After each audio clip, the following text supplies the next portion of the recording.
हमारा परम मित्र श्री राजूभाई उमिया गैस का મહેસાણા ખુડિયા રેસ્ટોરન્ટ અમદાવાદ મહેસાણા હાઈવે ઉપર અને એક વિશ્વાસપાત્ર સીએનજી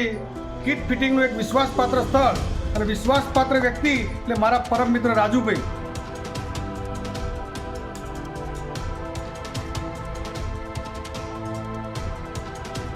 રાજુભાઈ તો કદાચ ખોટું બોલે પણ આપણે અહીં જે ટેસ્ટિંગ કરવા માટે ને જે કીટ નંખાવવા માટે આવ્યા છે એવા આપણા કેટલા કસ્ટમર મિત્રોને પણ પૂછીએ કામ કેવું છે. શરૂઆતમાં અહીંયા આવ્યા તો બહુ ખાસ એમનો પરિચય નહોતો, પણ જ્યારે એમના વર્કરો છે એ પોતે કામમાં એટલા બધા ઇન્વોલ્વ રહે છે કે અમને એકદમ પૂરો સંપૂર્ણ વિશ્વાસ આવી જાય કે ભાઈ ના એમનું કામ એટલે એમનું રાજુભાઈનું કામ ખૂબ જ સારું છે અને પોતે મહેનતું છે.